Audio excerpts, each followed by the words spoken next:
الحمد لله نحمده ونستعينه ونستغفره ونؤمن به ونتوكل عليه ونعوذ بالله من شرور أنفسنا ومن سيئات أعمالنا من يهده الله فلا مضل له ومن يضلله فلا هادي له وأشهد أن لا إله إلا الله وحده لا شريك له وأشهد أن محمدا عبده ورسوله أرسله بالحق بشيرا ونذيرا وداعيا إلى الله بإذنه وسراجا منيرا أما بعد فإن خير الحديث كتاب الله وأحسن الهدي وهدي محمد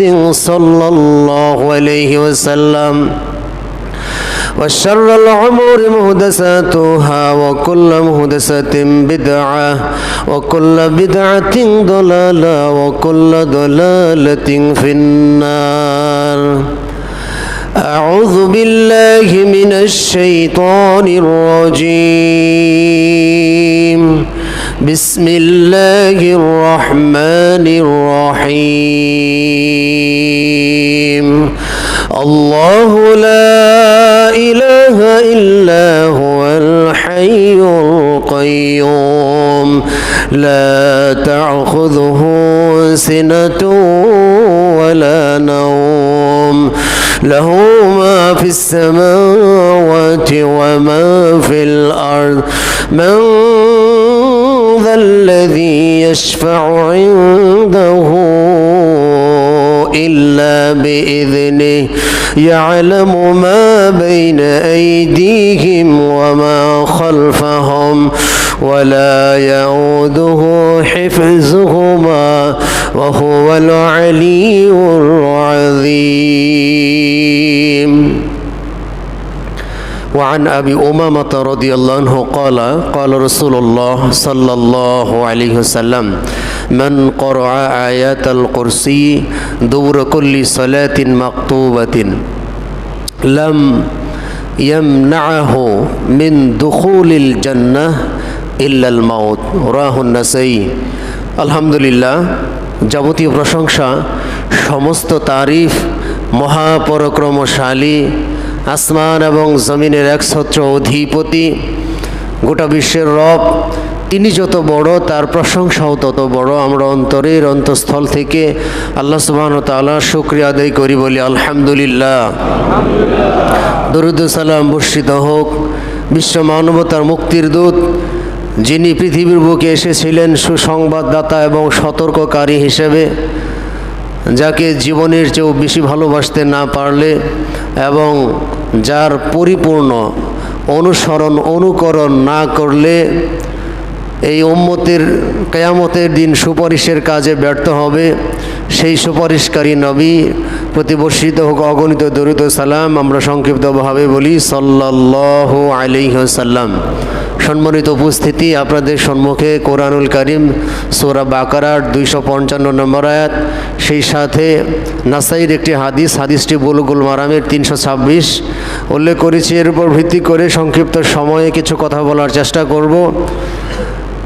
কোরআন এবং হাদিসের আলোকে আজকের সংক্ষিপ্ত আলোচনার বিষয়, গত জুমাতে আমরা আলোচনা করেছিলাম কবরেতে যে প্রশ্ন করা হবে, যে 3টি প্রশ্ন করা হবে, সেই 3টি প্রশ্নের সংক্ষিপ্ত ব্যাখ্যা।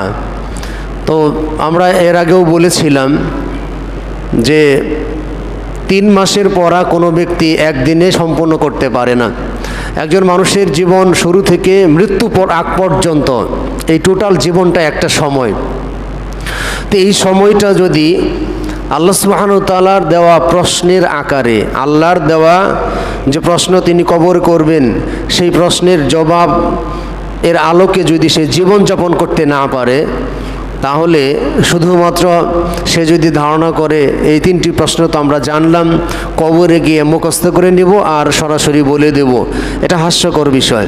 তো সেজন্য আমরা বিস্তারিত ব্যাখ্যা আমরা আলোচনা করার চেষ্টা করব, কোন ব্যক্তিগুলি কবরেতে সঠিক উত্তর দিতে পারবে।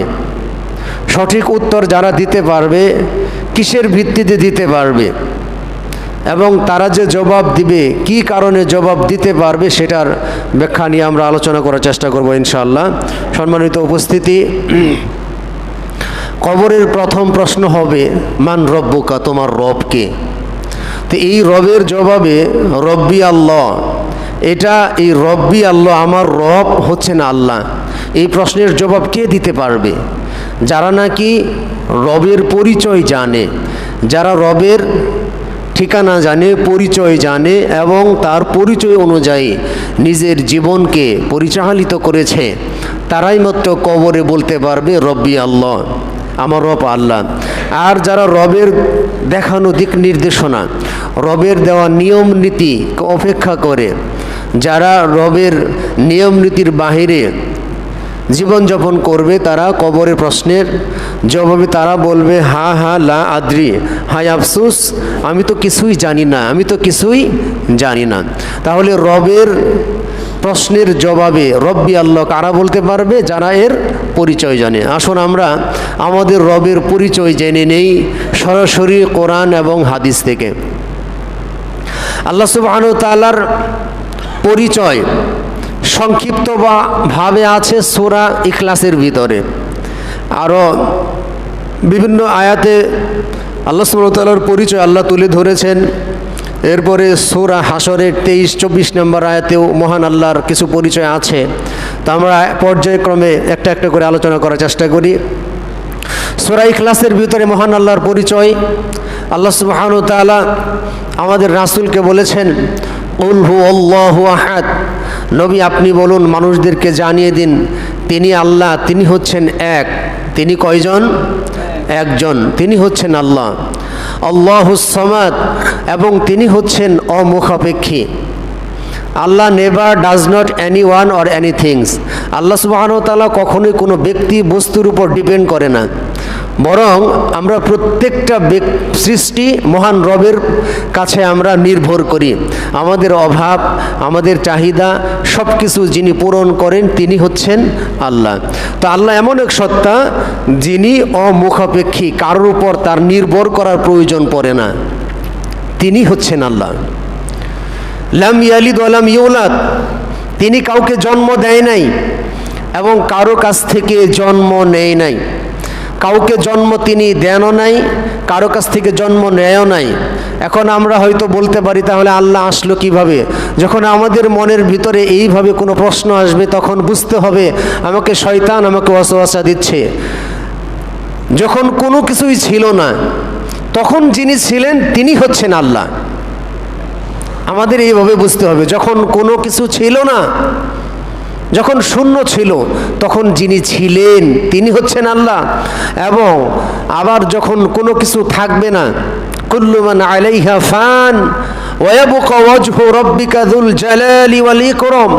আল্লাহ সুবহানাহু ওয়া তাআলা বলতেছেন কুল্লু মান আলাইহা ফান, প্রত্যেকটা বস্তু ধ্বংস হয়ে যাবে, সব কিছু ফানা ফানা হয়ে যাবে, শুধুমাত্র তোমার রবের চেহারা ব্যতীত শুধুমাত্র আল্লাহর অস্তিত্ব থাকবে। আজকে পৃথিবীতে যত সৃষ্টি আল্লাহ রাব্বুল আলামিন সৃষ্টি করেছেন, প্রত্যেকটা সৃষ্টির ধ্বংস আছে, মরণ আছে। আমরা মানুষরাও যদি আমরা চতুর্পাশে আমরা তাকিয়ে দেখি, আমাদের মতো মানুষরাই, আমাদের আত্মীয় স্বজন, আমাদের প্রতিবেশী একের পর এক মহান আল্লাহর রবের ডাকে সাড়া দিয়ে পৃথিবী থেকে চলে যাচ্ছে। অর্থাৎ এই পৃথিবীতে কেউ থাকবে না। শুধু তাই নয়, আমাদের যেই ফেরেশতা আমাদের জান কবজ করছে, এই মালাকুল মাউত, তাকেও একদিন মৃত্যুবরণ করতে হবে। যখন সব কিছুর জান কবজ করা শেষ হবে তখন থাকবেন মহান রব এবং মালাকুল মাউত। এরপরে মালাকুল মাউতকে প্রশ্ন করা হবে, সবাইকে মারা গেছে? তখন তিনি জবাবে বলবেন হ্যাঁ, বাকি আছে কে? বাকি আছে আমি এবং আপনি। তখন মালাকুল মাউত মহান রবের হুকুমে তিনিও মৃত্যুবরণ করবেন, বাকি থাকবে শুধুমাত্র আল্লাহ রাব্বুল আলামিন। তাহলে আমরা আল্লাহর পরিচয় জানতেছি যে তিনি কাউকে জন্ম দেয়নি, কারো কাছ থেকে জন্ম নেয়নি, ওয়ালাম ইয়াকুল্লাহু কুফুয়ান আহাদ, এবং তার সাথে মিলে তার সাদৃশ, তার মতো শক্তি, চেহারা অথবা অন্য কিছু কোনো কিছুই, লাইসা কামিসলিহি শাইউন ওয়া হুয়াস সামিউম বাসীর, তার সাথে কোনো কিছুর মিল নেই। মহান রব শুধুমাত্র রবের মতোই, মহান আল্লাহ শুধুমাত্র আল্লাহর মতোই, তার সাথে কোনো কিছুই কারো কোনো মিল নাই। এই হচ্ছে সংক্ষিপ্ত পরিচয় রবের। এটার উপরে যারা বিশ্বাস স্থাপন করবে তারাই কবরে জবাব দিতে পারবে। এরপরে আরেকটু ব্যাখ্যা আয়াতুল কুরসি সূরা বাকারার 255 নম্বর আয়াতে, এখানে মহান রবের 10টি গুণের কথা বলা হয়েছে। আজকে পৃথিবীতে একটা স্লোগান শুনবেন। স্লোগানটা কি? স্লোগানটা হচ্ছে জনগণ সকল ক্ষমতার উৎস, জনগণ সকল ক্ষমতার উৎস, সার্বভৌম ক্ষমতার মালিক হচ্ছে জনগণ। এই যে স্লোগান আপনারা শুনতেছি, এটা মানে ইতিহাসের সবচেয়ে বড় শিরিক হচ্ছে এটা। এই স্লোগানের সাথে যারা সম্পৃক্ত, এই যে স্লোগানটা যে জনগণ সমস্ত ক্ষমতার মালিক বা জনগণ সকল ক্ষমতার উৎস, এটা এর থেকে বড় শিরিক দ্বিতীয় কোনোটাই নাই। এটাই হচ্ছে সবচেয়ে বড় শিরিক। যেই জনগণকে আমরা সার্বভৌম ক্ষমতার মালিক বলছি, এই জনগণকে যারা বলে এরা আবার কি করে? গ্রেপ্তার করে পাছার মধ্যে বাড়ি দিয়ে সার্বভৌম ক্ষমতা ছুটাই দেয়। এটা হচ্ছে জনগণকে মোলা পাম দেওয়া, পাম দিয়ে জনগণকে কি করা? ব্যবহার করা। এই স্লোগানের সাথে সম্পৃক্ত যারা থাকবে এরা অনায়াসে শিরিক করে ফেলবে। অর্থাৎ সার্বভৌম ক্ষমতার মালিক শুধুমাত্র মহান আল্লাহ, এবং কেউ যদি পৃথিবীতে সার্বভৌম ক্ষমতার মালিক, ক্ষমতার উৎস দাবি করে, তাহলে সূরা বাকারার এই 255 নম্বর আয়াত অনুযায়ী 10টি গুণ এখানে আল্লাহ বলেছেন, এই গুণগুলি তার ভিতরে থাকতে হবে। জনগণ যদি সার্বভৌম ক্ষমতার মালিক দাবি করে, তাহলে এই 10টা গুণ তার ভিতরে থাকতে হবে। যদি এই 10টি গুণ তার ভিতরে না থাকে, তাহলে সে হচ্ছে মিথ্যুক, সেই সার্বভৌম ক্ষমতার মালিক হতে পারে না।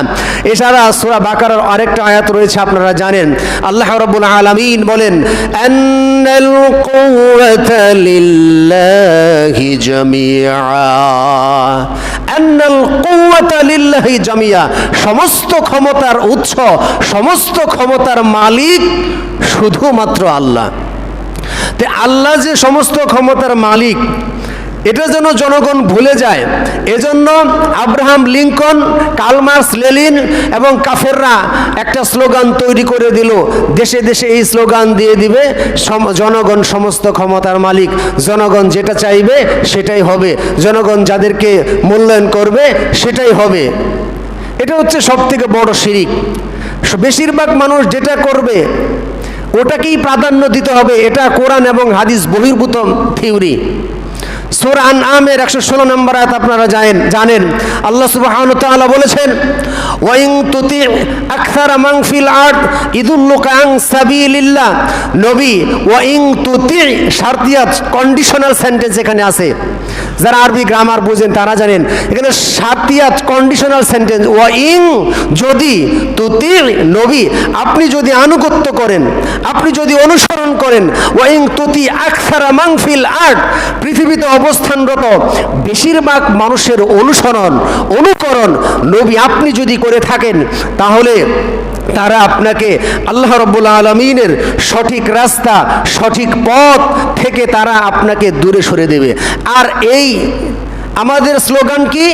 জনগণ যেটা করবে সেটাই। বেশিরভাগ জনগণ, আল্লাহ সুবহানাহু ওয়া তাআলা কোরআনুল কারীমে বেশিরভাগের কথা উল্লেখ করে আকসারা শব্দ দিয়ে বলেছেন। আল্লাহ বলেছেন যে বেশিরভাগ মানুষ কাফের, বেশিরভাগ মানুষ জালেম, বেশিরভাগ মানুষ ফাসেক, আর বেশিরভাগ মানুষ হচ্ছেন অকৃতজ্ঞ। সুতরাং বেশিরভাগ মানুষ যেটা করবে ওটাই সঠিক, ওটাই করতে হবে, এটা হচ্ছে চরম একটা মিথ্যা কথা। এই থিওরি কাফেরদের, এটা ইসলামের কোনো থিওরি না। ইসলামের থিওরি হচ্ছে কোরআন এবং হাদিস ওহী ভিত্তিক যেই কথা যেই কাজ সেটাই হচ্ছে সঠিক, এছাড়া আর যা আছে এগুলো সঠিক না, এগুলো সঠিক হতে পারে না। তাহলে আমরা যেটা বলতে চাচ্ছি সেটা হচ্ছে সমস্ত ক্ষমতার মালিক জনগণ নয়, এটা যারা বিশ্বাস করবে তারাও শিরিক করবে। এই স্লোগানের সাথে যারা সম্পৃক্ত হবে তারাও মুশরিক হবে। সম্মানিত উপস্থিতি, আসুন আমরা জেনে নেই কবরের প্রশ্নের জবাব তারাই দিতে পারবে যারা বলবে আন্নাল কুওয়াতা লিল্লাহি জামিআ, সমস্ত ক্ষমতার মালিক হচ্ছেন আল্লাহ। এইভাবে যারা অবিচল অটল থাকতে পারবে তারাই কবরে গিয়ে বলতে পারবে রব্বি আল্লাহ, আমার রব আল্লাহ। এখন আমার প্রশ্ন, সমস্ত ক্ষমতার মালিক কি জনগণ নাকি আল্লাহ? আমাদেরকে যদি মেরেও ফেলা হয়, এরপরেও আমরা বলবো সমস্ত ক্ষমতার মালিক আল্লাহ। এটার উপর স্থির থাকতে হবে, এটার উপর জ্ঞান অর্জন করতে হবে। সম্মানিত উপস্থিতি, আসুন আমরা জেনে নেই সমস্ত ক্ষমতার মালিক আল্লাহ। এই ব্যাপারে আয়াতুল কুরসির ভিতরে আল্লাহ কি বলেছেন। এর আগে আয়াতুল কুরসির ফজিলতটা একটু জেনে নেই। উমামা রাদিয়াল্লাহু থেকে বর্ণিত, আল্লাহ রাসূল সাল্লাল্লাহু আলাইহি সাল্লাম বলেছেন, মান ক্বরা আয়াতুল কুরসি, যে ব্যক্তি আয়াতুল কুরসি পাঠ করবে, যে ব্যক্তি আয়াতুল কুরসি পাঠ করবে, মিন দুবুরি কুল্লি সলাতিন মাকতুবাতিন, প্রত্যেক সলাত শেষে, ফরজ সলাত শেষে যে ব্যক্তি আয়াতুল কুরসি পাঠ করবে, লাম ইয়ামনাহু, তার আর কোনো বাধা থাকবে না, মিন দুখুলিল জান্নাহ, জান্নাতে যাওয়ার ক্ষেত্রে, জান্নাতে যাওয়ার ক্ষেত্রে আর কোনো বাধাই তার থাকবে না, ইল্লাল মাউত, মৃত্যু ব্যতীত। তা আয়াতুল কুরসি পাঠ করলে, এখন আপনি ফরজ সালাত পড়েছেন, আয়াতুল কুরসি পাঠ করেছেন, আয়াতুল কুরসি পাঠ করার পরে আপনি মৃত্যুবরণ করেছেন, আপনি জান্নাতে চলে যাবেন। সুবহানাল্লাহ। এখন সুবহানাল্লাহ তো বললাম, মাশাআল্লাহ, তো বিষয়টা হচ্ছে এটা একটা শাব্দিক বিষয় না যে বলার সাথে সাথে জান্নাতে চলে গেলাম, এরকম না। এটার ভিতরে যে ব্যাখ্যাগুলি আছে, আয়াতুল কুরসির ভিতরে যে অর্থগুলি আছে, যে দাবিগুলি আছে, এই অর্থ দাবি মনে প্রাণে স্বীকার করে তদনুযায়ী যারা আমল করতে পারবে তারাই মৃত্যুবরণ করার সাথে সাথে জান্নাতে যাবে। আর যদি ফজিলত শুনে যে মনে করি যে জীবন পরিচালনা করব কোরআন সুন্নাহর বাইরে, আর আয়াতুল কুরসি পাঠ করব আর জান্নাতে চলে যাব, বিষয়টা কিন্তু ওইরকম না। তো আসুন আমরা জেনে নেই এই আয়াতুল কুরসির ভিতরে মহান আল্লাহ কি বলেছেন। আল্লাহ রাব্বুল আলামিন পরিচয় দিতে গিয়ে বলেন, আল্লাহু লা ইলাহা ইল্লা হুয়াল হাইয়ুল কাইয়ুম। প্রথম কথা আল্লাহ বলেছেন তিনি সে আল্লাহ, তিনি ছাড়া আর কোনো সত্যিকারের ইলাহ নাই। এটা হচ্ছে এক নাম্বার কথা। এই আল্লাহ ছাড়া আর কোনো সত্যিকারের ইলাহ নাই, এটা মনে প্রাণে মেনে নিতে হবে এবং এটার উপর অবিচল থাকতে হবে, স্থির থাকতে হবে। কি এমন কথা আছে এটার ভিতরে? যুগে যুগে যত নবী রাসূল পৃথিবীতে এসেছিল, প্রত্যেকটা নবী রাসূল এই দাওয়াতই দিয়েছিলেন, লা ইলাহা ইল্লাল্লাহ। তো কি এমন কথা এর ভিতরে আছে যে এই কথা মনে প্রাণে গ্রহণ করলে এ লোক জান্নাতে যাবে? যেমন উসমান ইবনে আফফান থেকে বর্ণিত আরেকটা হাদিস, মান ক্বালা লা ইলাহা ইল্লাল্লাহ দাখালাল জান্নাত, যে ব্যক্তি বলবে আল্লাহ ছাড়া আর কোনো সত্যিকারের ইলাহ নাই, এই ব্যক্তি জান্নাতে যাবে। কি এমন কথা এর ভিতরে আছে? এই জুমলাটার, এই বাক্যটার দুইটা অংশ। লা ইলাহা, কোনো ইলাহ নাই, ইল্লাল্লাহ, তবে একজন ব্যতীত, তিনি হচ্ছেন আল্লাহ। তাহলে প্রথমে আগে কি করতে হবে? না করতে হবে। লা ইলাহা, কোনো ইলাহ নেই। ইলাহের ব্যাখ্যা কি? আমরা জানি আল্লাহ সুবহানাহু ওয়া তাআলার ৯৯টা নাম আছে। এই ৯৯টা নাম যদি একটা প্যাকেজ করা হয় আর সেই সমস্ত প্যাকেজটা যদি ইলাহের মধ্যে ঢুকিয়ে দেওয়া হয়, এটাই হচ্ছে ইলাহের ব্যাখ্যা। সমস্ত ৯৯টা নাম যদি আমরা একটা প্যাকেজ করি, এই প্যাকেজটা ইলাহের মধ্যে রয়েছে, তাহলে আল্লাহ প্রথমে নিষেধ করতে হবে, আমাদের অস্বীকার করতে হবে, নাই আল্লাহ ছাড়া আর কোনো ইলাহ নাই, নাই আল্লাহ ছাড়া আর কোনো রিজিক দাতা নাই, আল্লাহ ছাড়া আর কোনো আইনদাতা নাই, আল্লাহ ছাড়া আর কোনো বিধানদাতা নাই, আল্লাহ ছাড়া আর কোনো সার্বভৌম ক্ষমতার মালিক নাই, আল্লাহ ছাড়া আর কেউ শান্তি দিতে পারে না, আল্লাহ ছাড়া আর কেউ নিরাপত্তা দিতে পারে না, আল্লাহ ছাড়া আর কেউ সন্তান দিতে পারে না, আল্লাহ ছাড়া আর কেউ আমাদের দুনিয়া এবং আখিরাতে সর্বোচ্চ নিরাপত্তা দিতে পারে না, আল্লাহ ছাড়া আর কেউ বৃষ্টি দিতে পারে না। তো এইভাবে যখন আমরা প্রথমে অস্বীকার করব, আমরা কাউকে মানি না, কাউকে আমরা মানি না আল্লাহ ছাড়া, মানি না কারো মোরা আল্লাহ ছাড়া, আল্লাহ ছাড়া করি না কারো তরে করুনিস, আমরা তো নির্ভীক কোরআন ও সুন্নাহর মুজাহিদ, মোরা কোরআনে ঘোষিত হিজবুল্লাহ, মোরা হাদিসে ঘোষিত সাইফুল্লাহ, মোরা যুব শ্রেষ্ঠ গাজী রকিবুল্লাহ, মোরা সংগ্রামী স্বাধীনতার বীর তিতুমির, আমরা তো নির্ভীক কোরআন ও সুন্নাহর মুজাহিদ। তাহলে প্রথমে হচ্ছে অস্বীকার করতে হবে, আমি মানি না, কাউকে মানি না এক আল্লাহ ছাড়া। আমি আপনাকে মানব কখন? যখন আপনি আল্লাহকে মানবেন তখন। আপনি যখন আল্লাহকে মানবেন না, আপনি কে সেটা আমার দেখার টাইম নাই, সেটা কোনার টাইম নাই। আমি যখন দেখব যে আপনি আল্লাহ রব্বুল আলামিনকে মানেন, আল্লাহ সুবহানাহু ওয়া তাআলার দেওয়া দিক নির্দেশনা অনুযায়ী চলেন, তখন আমি আপনাকে আনুগত্য করব, আপনার অনুসরণ করব।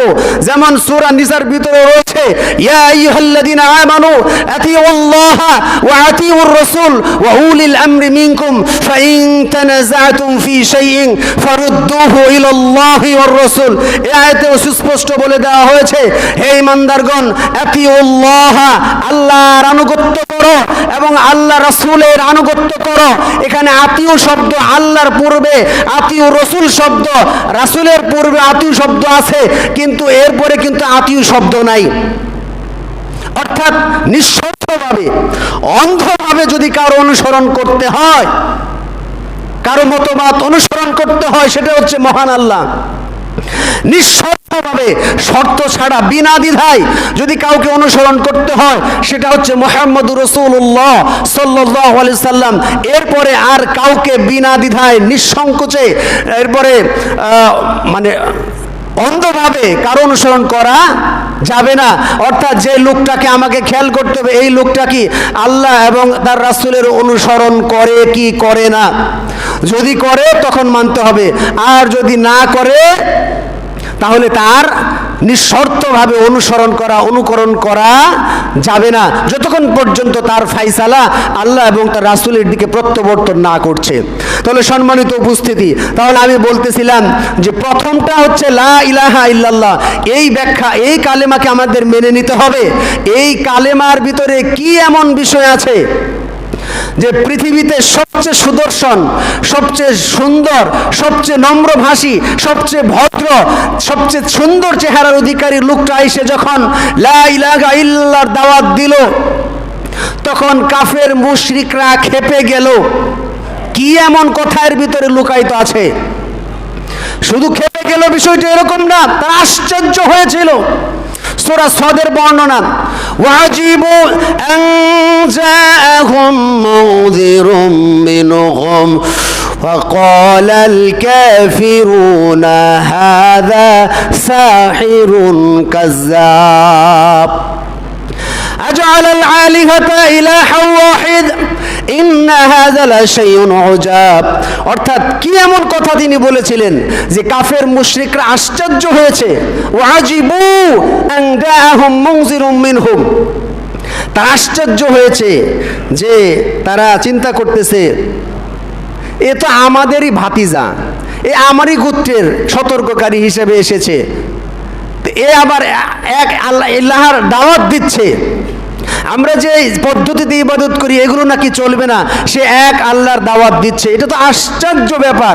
সে সমস্ত ইলাহগুলোকে এক ইলাহাতে পরিণত করলো, আজআলাল আলিহাতা ইলাহা ওয়াহিদ ইন্না হাযা লাশাইউন উজাব। তো আশ্চর্য ব্যাপার। এই বলে কাফেররা খেপে গিয়েছিল। আমিও বলে এই বক্তব্যটা এখনো দেই, আপনিও খেপে যাবেন। আমি যদি বলি পৃথিবীতে প্রচলিত যত আইন তন্ত্র মন্ত্র আছে এই সব কিছু বাদ দিয়ে এক আল্লাহর আইন মেনে নিতে হবে, তখন দেখবেন ভিআইপি মুশরিক যারা যারা ভিআইপি শিরিকের সাথে সম্পৃক্ত, এরা আপনার প্রতি রাগান্বিত হবে, আপনার প্রতি চটে যাবে। কি এমন বলছে আল্লাহর আইন লাগবে, আমরা কি আইন দিতে পারি না? যখন আপনি সরাসরি এইভাবে বলবেন কোনো তন্ত্র মন্ত্র কোনো আইন কানুন চলবে না, এক আল্লাহর আইন অনুযায়ী চলতে হবে, যখন আপনি এইভাবে বলবেন তখন ভিআইপি মুশরিকরা আপনার প্রতি খেপে যাবে। যেমনিভাবে খেপে গিয়েছিল মক্কার মুশরিকরা, যে কি বলছে সব ইলাহ বাদ দিয়ে এক আল্লাহর উপাসনা করতে হবে। কেন? মুহাম্মদ সাল্লাল্লাহু আলাইহি ওয়াসাল্লামের চরিত্রের কোনো সমস্যা ছিল? তার কি চেহারার কোনো কমতি ছিল? তার কি নম্রতা ভদ্রতার কোনো কমতি ছিল? কোনো কিছুই ছিল না। তার অপরাধ হচ্ছে এক আল্লাহর দাওয়াত দিয়েছিল, এটাই ছিল তার অপরাধ। আর এর কারণে তাকে এক শ্বাসে দুই গালি খেতে হয়েছে। কি গালি? হাযা সাহিরুন কাযযাব, সে মিথ্যাবাদী এবং জাদুকর। মুহাম্মদ সাল্লাল্লাহু আলাইহি ওয়াসাল্লাম কি মিথ্যাবাদী? মুহাম্মদ সাল্লাল্লাহু আলাইহি ওয়াসাল্লাম কি জাদুকর? না। তো এই দাওয়াত যখন আপনি যেই দেবে তার প্রতি ব্লেম, তার প্রতি কি করা হবে? মিথ্যারোপ করা হবে। বলবে যে উনি কোরআন হাদিসের অপব্যাখ্যা করতেছে, বলবে কি কোরআন হাদিসের অপব্যাখ্যা করতেছে, ইসলাম আর মোল্লাতন্ত্র এক না। তো এইভাবে একের পর এক আপনার উপর আক্রমণ চলে আসবে। যখন আপনি বলবেন আমি শরীয়ত আইন চাই, তখন আপনার উপর খেপে যাবে। আমরা দু একদিন যাবৎ একটা বিষয় ভাইরাল হয়েছে, একটা দলের মহাসচিব সে বলেছে যে আমি শরিয়া আইনে বিশ্বাস করি না। একটা বিষয় আপনাদের বুঝাই, শরিয়া আইন কোনো ব্যক্তি যদি না মানে এটার অবশ্যই উপযুক্ত কারণ থাকতে পারে। একজন ব্যক্তি শরিয়া আইন না মানার পিছনে কিছু কারণ থাকতে পারে, সে যদি কারণ উল্লেখ করে সেটা আল্লাহর ইচ্ছা ক্ষমা করতেও পারে, শাস্তিও দিতে পারে। একজন ব্যক্তি যদি না মানে, যদি তার উপযুক্ত কারণ থাকে যে সে মানতে পারতেছে না, এই অবস্থায় যে তাকে আক্রমণ করা হবে, জবরদস্তি করা হবে, বাধ্যতামূলক করা হয়েছে, বিভিন্ন অজুহাত থাকতে পারে, তাহলে সেই বিষয়টা আল্লাহর হাতে, আল্লাহ ভালো জানেন কি করবেন। কিন্তু কোনো ব্যক্তি যদি বলে আমি শরিয়া আইন বিশ্বাসই করি না, যে ব্যক্তি বলল আমি বিশ্বাসই করি না, এ ব্যক্তি সর্বসম্মতক্রমে এই ব্যক্তি মুরতাদ হয়ে গিয়েছে। এই ব্যক্তি মুরতাদ, ইসলাম ত্যাগ করেছে। সে মুরতাদ হওয়ার কারণে তার ইসলামের যত হুকুম বিধিবিধান যা আছে সব কিছু তার উপর থেকে উঠে গেছে। এই ব্যক্তি মৃত্যুবরণ করলে তার জানাজাও পড়া যাবে না, সে কাফের হয়ে গেছে। সে কেমন কাফের? ইহুদি খ্রিস্টান এত বড় কাফের না, সে যত বড় কাফের হয়েছে। ইহুদি খ্রিস্টানকে যদি আমি দাওয়াত দেই, আমার দাওয়াতের কারণে সে যদি ইসলাম গ্রহণ করে তাহলে সে মুসলিম হয়ে জান্নাতে চলে যাবে। কিন্তু এই লোকটা এমন এক অপরাধ করেছে, ইহুদি খ্রিস্টানের চেয়েও বড় অপরাধ করেছে। সে বলেছে আমি শরিয়া আইনে বিশ্বাস করি না, আমার দলও করে না, অথচ এদের পিছে পিছে আমরাই ঘুরি। আপনি যদি এই মার্কা লোকের পিছে ঘুরেন, আমি আল্লাহর কসম দিয়ে বলতেছি আমি আপনাদের ভালোবাসি, আনা উহিব্বুকা লিল্লাহি, আমি আপনাদেরকে ভালোবাসি আল্লাহর সন্তুষ্টির জন্য। আমি বলতেছি আপনি যদি এদের পিছনে ঘুরে কবরে গিয়ে যখন আল্লাহ রাসূল সম্পর্কে প্রশ্ন করা হবে, মানে হাযার রাজুল আল্লাযী বুইসা ফীকুম, এই লোকটিকে, তখন আপনি হা হা লা আদ্রি বলবেন, তখন আর বলতে পারবেন না যে ইনি মুহাম্মদ রাসূলুল্লাহ সাল্লাল্লাহু আলাইহি সাল্লাম। কারণ আপনি মুহাম্মদ সাল্লাল্লাহু আলাইহি ওয়াসাল্লামের রেখে যাওয়া কোরআন এবং সুন্নায় বর্ণিত যে দিক নির্দেশনা এগুলো মানেননি, আপনি মেনেছেন ওদেরকে। কারা? যারা বলে আমরা শরিয়া আইনে বিশ্বাসই করি না। যারা শরিয়া আইনে বিশ্বাস করে না এরা কাফের, যারা শরিয়া আইনে বিশ্বাস করে এরা কাফের, এরা কাফের কাফের কাফের। সুতরাং এখনো সময় আছে, যদি কবরের প্রশ্নের সঠিক জবাব দেওয়ার যদি মন মানসিকতা আপনার থাকে, যদি দিতে ইচ্ছা করেন যে এই দিন দিন নয়, এই জীবন জীবন নয়, মরার পরে আরেকটা জীবন আছে, সেদিন যদি জবাব দিতার যদি আপনি মনে করেন আমাকে জবাব দিতে হবে, তাহলে আপনি এই তন্ত্র মন্ত্রর এই শরিয়া আইন যারা বিশ্বাস করেন এদের থেকে দূরে সরে আসুন। এদের থেকে চলে আসো, আল্লাহ আপনাকে হেফাজত করবে। অবশ্যই আল্লাহ আপনাকে ঈমানের উপর অবিচল থাকবে, আর এটাই হচ্ছে তাওহীদ। আর যদি আপনি এটা না মানেন, তাহলে কবরে গিয়ে আপনি কখনোই বলতে পারবেন না আপনার রব আল্লাহ। তখন আপনি বলবেন হা হা লা আদ্রি, আমি কিছুই জানি না। তাহলে আমরা যেটা বলতেছিলাম, আয়াতুল কুরসির প্রথম আয়াত, আল্লাহু লা ইলাহা ইল্লা হুয়াল হাইয়ুল কাইয়ুম।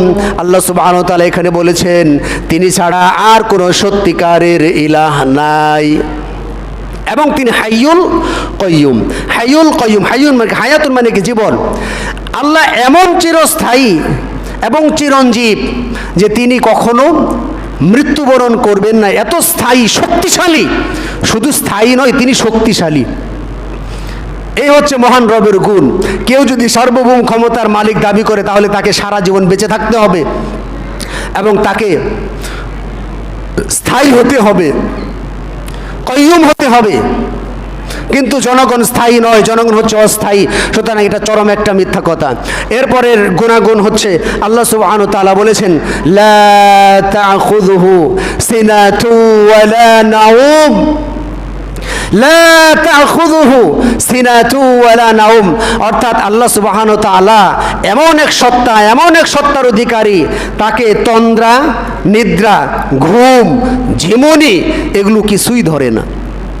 যদি আল্লাহ ঘুম আসতেন, ঘুম কারা আসে, কাদের আসে জানেন? ঘুম যারা দুর্বল এদের ঘুম আসে। আমরা মানুষ, আমাদের ঘুম আসে, আমরা দুর্বল। কিন্তু মহান রব দুর্বল নন, তিনি শক্তিশালী, তার ঘুমের প্রয়োজন পড়ে না। তিনি এমন এক সত্তা, তাকে ঘুম তো আসেই না, বরং যে ঝিমুনি, যে আমরা ঝিমায় যাই, খুতবা শুনতে আসছে অনেকে ঝিমায় পড়ে যায়, এই ঝিমুনি পর্যন্ত মহান রবের নাই। তিনি হচ্ছেন আল্লাহ। লা তাখুযুহু সিনাতু ওয়া লা নাওম লাহু মা ফিস সামাওয়াতি ওয়া মা ফিল আরদ। আসমান এবং জমিনের ভিতরে, আসমানের নিচে, জমিনের উপরে, আসমান জমিন বাইরেও আরো যত গ্রহ নক্ষত্র সৃষ্টি মহাবিশ্ব আছে, সব কিছুর যিনি মালিক তিনি হচ্ছেন আল্লাহ। আল্লাহ সুবহানাহু ওয়া তাআলা সূরা আর-রহমানের 33 নম্বর আয়াত, আল্লাহ রাব্বুল আলামিন বলেন ইয়া মা'শারাল জিন্নি ওয়াল ইনস ইন ইসতাতা'তুম। হে জিন এবং মানুষ সম্প্রদায়কে আল্লাহ সুবহানাহু ওয়া তাআলা বলতেছেন, তোমরা যারা আমার হুকুম মানো না, মানতে চাও না, তোমরা এক কাজ করো, আমার সীমা বাদ দিয়ে, আমার আসমান এবং জমিনের যে সীমা আছে এটা বাদ দিয়ে তোমরা অন্য কোথাও চলে যাও। আমার হুকুম যখন মানবেই না, অন্য কোথাও চলে যাও। আল্লাহ বলতেছেন তোমরা যাইতে পারবে না, কারণ যেদিকেই যাবে সেটাই হচ্ছে মহান রবের সৃষ্টি, মহান রবের, এগুলো সব কিছুর মালিকানা আল্লাহ। তাহলে আর মহান রবের আরেকটা গুরুত্বপূর্ণ গুণ হচ্ছে আসমান এবং জমিনের ভিতরে যা কিছু আছে সব কিছুর মালিক, একছত্র মালিক তিনি হচ্ছেন আল্লাহ। এ হচ্ছে আল্লাহর পরিচয়। সামান্য 1 বিঘা, সামান্য কিছু জমির সম্পদের মালিক হয়ে অহংকারে আপনার মানে অহংকার দম্বে আপনি নিজেকে মনে ফাটিয়ে, রাস্তা মনে হয় চিরে ফেলবেন, ফাটিয়ে ফেলবেন। আর যিনি বিশাল আকাশ জমিন এবং যা কিছু আছে সব কিছুর মালিক, অহংকার করার যদি কেউ মানে করার ক্ষেত্রে যদি কারো মানায়, সেটা হচ্ছে মহান আল্লাহ। কিন্তু মহান আল্লাহ অহংকার করে না। সম্মানিত উপস্থিতি, তাহলে আসমান এবং জমিনের ভিতরে যা কিছু আছে সব কিছুর মালিক তিনি হচ্ছেন আল্লাহ। এরপর আল্লাহ বলেন মান যাল্লাযী ইয়াশফাউ ইনদাহু ইল্লা বিইজনিহি। আল্লাহ বলতেছেন মান যাল্লাযী, কে এমন আছে, ইয়াশফাউ ইনদাহু, মহান রবের কাছে সুপারিশ করবে তার অনুমতি বাদ দিয়ে। গুরুত্বপূর্ণ কথা, মহান রবের অনুমতি বাদ দিয়ে, মহান রবের অনুমতি বাদ দিয়ে মহান রবের কাছে সেদিন কেউ সুপারিশ করতে পারবে না। এবং কি আমাদের নবী মুহাম্মদ রাসূলুল্লাহ সাল্লাল্লাহু আলাইহি সাল্লামও পারবে না আল্লাহর অনুমতি ছাড়া। আল্লাহ সুবহানাহু ওয়া তাআলা সূরা জুমারের 43 নম্বর আয়াতে বলেন আমিত্তাখাযু মিন দুনিল্লাহি শুফাআউজ। অর্থাৎ আল্লাহ সুবহানাহু ওয়া তাআলা বলতেছেন তারা কি আল্লাহকে বাদ দিয়ে অন্যদেরকে সুপারিশকারী হিসেবে গ্রহণ করেছে। কুল আওয়ালাউ কানু লা ইয়ামলিকুনা শাইআ ওয়া লা ইয়াকিলুন, যদিও তারা এটার মালিক না, যদিও এই বিষয়ে তাদের কোনো জ্ঞান নাই, নবীকে আল্লাহ বলছেন, কোন নবী আপনি বলে দিন, সমস্ত সুপারিশ যার এখতিয়ারে তিনি হচ্ছে মহান আল্লাহ। তো এই আয়াত থেকে যেটা বোঝাতে যাচ্ছি সেটা হচ্ছে, এই দেশে অনেক ব্যক্তির ধারণা যে আমার অমুক পীর সাহেব আমাকে সুপারিশ করবে, অমুক পীর সাহেবের মুরিদ হয়েছে এই জন্যে যে এই পীর সাহেব আমাকে কি করবে, সুপারিশ করে জান্নাতে নিয়ে যাবে।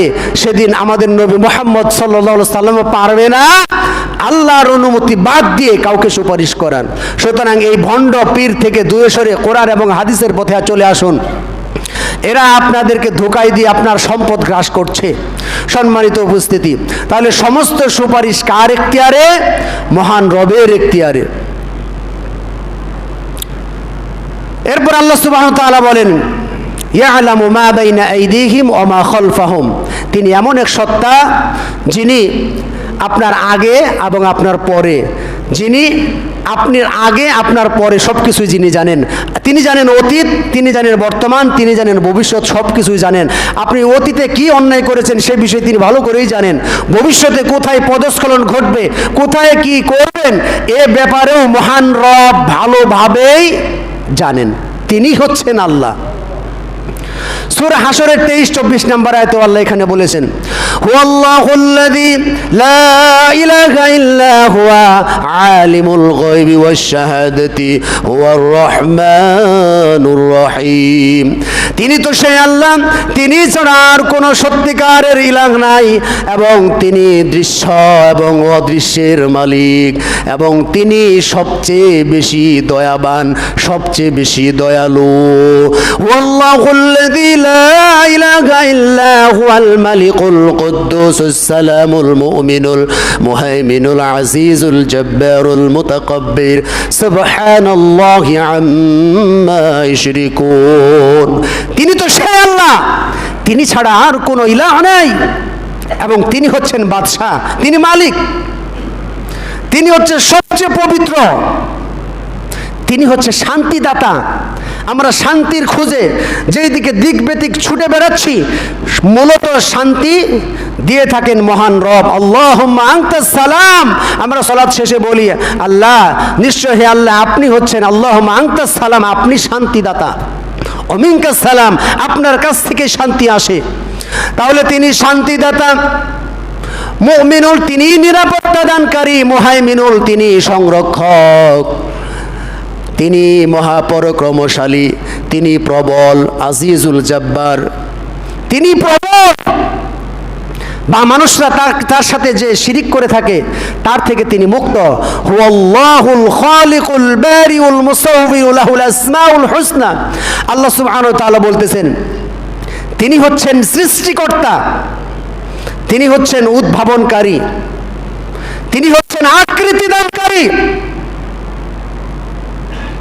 এবং তার রয়েছে সুন্দর সুন্দর নাম। এই নামগুলোর অর্থ সহ আমাদের মহান রবকে ডাকতে হবে এবং আল্লাহর কাছে প্রার্থনা করতে হবে। তো সম্মানিত উপস্থিতি, তাহলে আমরা বলতেছিলাম যে তিনি এমন এক সত্তা যিনি আগেও জানেন পরেও জানেন। এরপরে কোনো ব্যক্তি নেই তার জ্ঞানভাণ্ডার থেকে তার ইচ্ছা তার অনুমতি বাদ দিয়ে বিন্দু পরিমাণ জ্ঞান অর্জন করতে পারে। মহান রবের জ্ঞান কত বিশাল! যদি একটা সমুদ্র, একটা সাগর, প্রশান্ত মহাসাগর যদি ধরি, এই প্রশান্ত মহাসাগরে একটা পাখি, একটা চড়ুই পাখি, সে যদি সেখানে মানে ঠুকুর দেয় কিছু পানি, সে যদি সেখান থেকে নিয়ে আসে, তাহলে কি পরিমাণ পানি নিয়ে আসলো?